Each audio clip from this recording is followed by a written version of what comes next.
enviable spot to operate from. Here's 2nd and inches. A shotgun snap for Tua.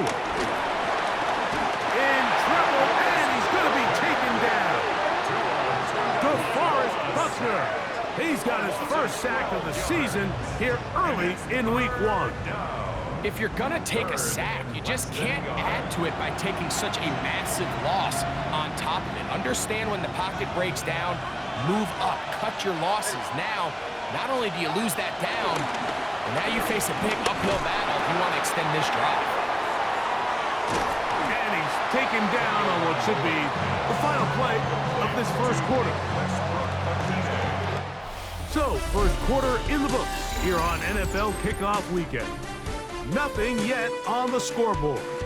We'll come back to Indianapolis in a moment.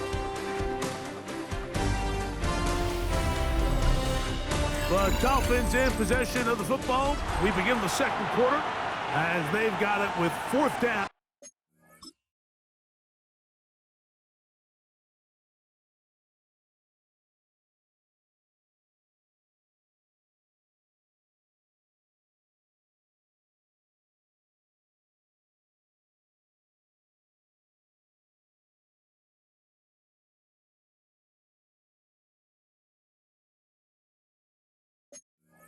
Coming up.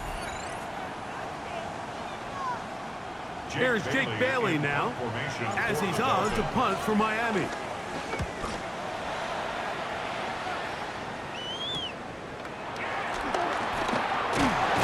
he'll be brought down. Short return. And they'll take over there. The Colts offense back onto the field for their next possession. Greg, when you look at the AFC South, there's an appreciation for what the Houston Texans have done. A couple of different quarterbacks, a couple of different head coaches. They've really been the team over the last several years that has been the team to beat in this division. And for the others, there's been moments. The question is, what pieces can they put together to try to knock Houston off the top? Yeah, and you know, nobody wants to be in the winners, right, Mike? Your coach got fired probably for a reason. You're drafted at the top of the draft order for a reason. Typically means things didn't go great. But if you're going to rebuild, I'll tell you, you want to do it in a division where there's a lot of wins on your schedule. And that's certainly the AFC South over the last couple of years. So as bad as things feel with your Jacksonville and Tennessee, the fact that there's not a big dog in your division, your ability to find yourself climbing up the ladder is not as far as away as it might seem in the moment. And Greg, I've heard you say a bunch of times, if you have a quarterback, you have a chance. Well, both of the teams at the bottom of the division last year, Jacksonville and Tennessee, they've got #1 overall picks as their quarterbacks. One who's been around for a bit in Trevor Lawrence and one who's recently been drafted in Cam Ward. They have to be #1 overall pick performers for these teams to come challenge at the top. Yeah, you're absolutely right. And with Trevor Lawrence, Mike, we've seen him play top tier, #1 overall, got a big new contract. And we've seen him play franchise quarterback level ball. It just hasn't been frequent enough. And then, of course, in Tennessee with Cam Ward, we're not sure what it's going to look like, but we knew in college he was incredible. So if they get the Cam Ward we saw last year at Miami, if he brings that culture-changing presence on and off the field in that locker room to Tennessee, I wouldn't be surprised to see Jacksonville and Tennessee higher up that list. On first down, Tagovailoa. Forced out left. And he'll just get rid of this. Smart play to throw it away, and that'll set up 2nd down.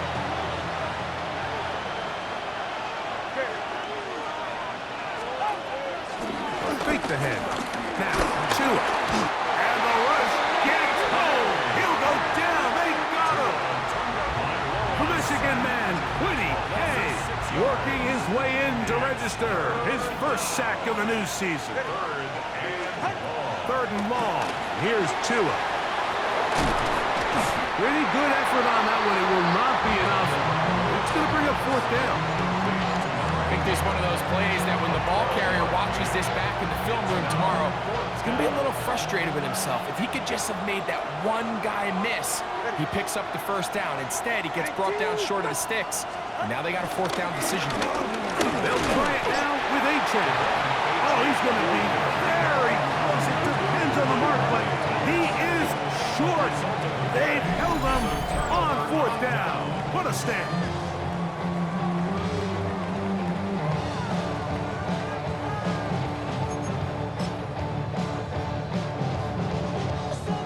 Three tight ends in the game to start the drive.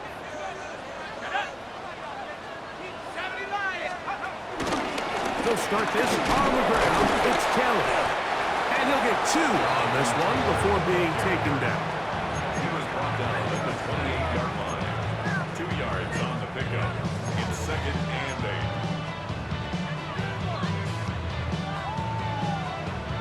8. Second down, 8 to go from the 28. Jones operating out of the pistol. Left side, that is caught by Warren. They'll get maybe 3 out of that one, and it's going to set up 3rd down. 3rd and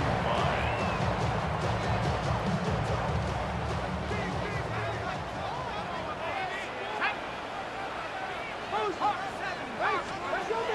Back to throw is Jones. He gets this complete to Mitchell.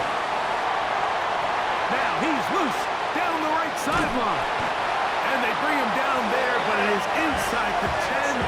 It is going to be 1st and goal.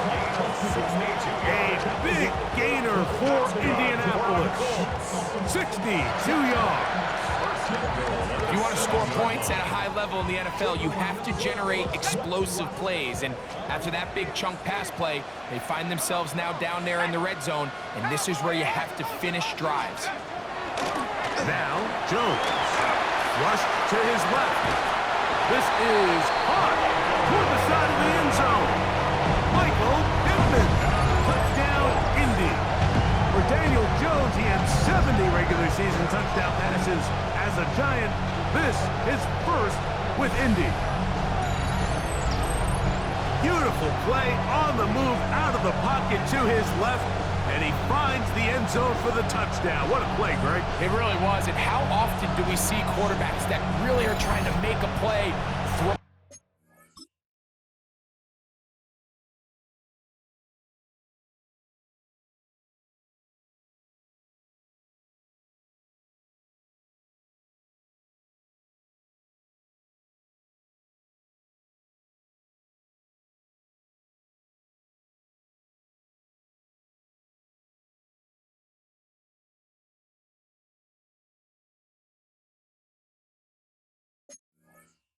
The ball to maybe a crowd thrown into tight coverage, especially. And before the try, remember it is a touchdown. All scoring plays are reviewed, so replay will confirm this one before we do anything else.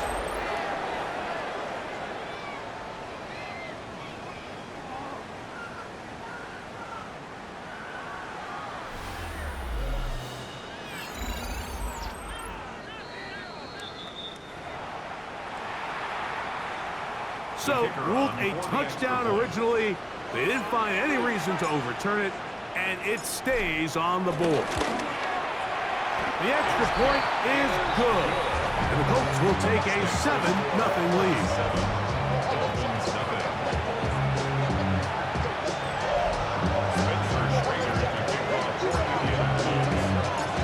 The kickoff team is out on the field, and we're back to it as the kick's away.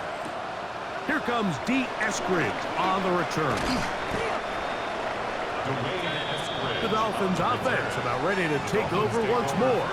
Greg, this AFC East, a division that really has been dominated by the Bills. That 5 straight division titles, it's hard to see who can knock them off that perch right now. Yeah, and I think until someone decides that that's going to change, I think you just have to assume that Buffalo remains the king of the East. And I think when you look at the bottom of the division with the Jets and New England, they're clearly in a rebuild. Young quarterbacks, new coaching staff, trying to kind of get themselves out of the bottom of the division. Miami seems to me, I don't know if they're ready to compete necessarily with Buffalo directly, but Miami is a playoff caliber roster, a playoff caliber team. They've showed it in years past. So if anybody's ready to compete, I think it's Miami. I just don't know, Mike, if they are ready top to bottom over the length of the season to get enough wins to keep pace with a team as good as Buffalo. And 2 new coaches at the bottom of the standings last year, the Jets and the Patriots. And Greg, both guys who played for a long time in the league and bring a certain amount of toughness to the top of the organization. Absolutely, and it was very clear exactly what New York and New England were looking for. They wanted culture setters, right? It wasn't about getting the fancy play caller. It wasn't about the X's and O's. They needed to establish an identity and a culture of excellence and of winning. So, no question, Mike, there was a very clear mission, a clear path to landing on Vrabel and Aaron Glenn, and they think they have their guy for the long term. Michael Pittman making his way back out there along with the rest of the Colts offense. You know, Greg, as we get the season going, obviously the adjustment to last year's new kickoff rules in place. We talked to a lot of coaches during the year. Folks didn't seem too bothered about letting the other team have the ball at the 30-yard line after a touchback. But the 35-yard line, I don't know, does that feel any different to you? You know, it does, and I think the part that people don't talk about enough, Mike, is the impact that it's making on going forward on fourth down, not settling for field goals. Because remember, in the old days, if you got stopped inside the 5 or you scored inside the 5, it was all the difference about my kick to touchback, they got the ball at the 20. There wasn't that much of a spread, but now all of a sudden, is it in my best interest to settle for a field goal and kick off when I could give you the ball at the 35? Or even if I fail down there tight in the red zone on the 3, you now possess the ball inside your own 5-yard line. So I think that's an element now that's causing offenses to go for more touchdowns, kick less field goals, because the ensuing kickoff is giving my opponent the ball in much more favorable territory. You know, the other rule that is adjusted are overtimes in the regular season will mirror playoff overtime, each team getting the ball.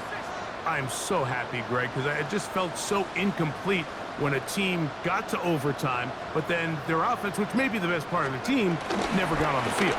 Yeah, I couldn't agree more, and you hear everyone saying, oh, well, just get a stop. Well, you know, it's that legendary game between Mahomes and Josh Allen where neither team stopped anyone. It was just an offensive touchdown festival, so you won a coin toss and you get the ball. Well, the other team's defense hadn't gotten a stop the whole game.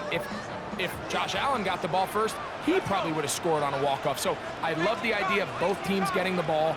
If a game is good enough to go to overtime, let's finish it. We don't need to be in a rush. There's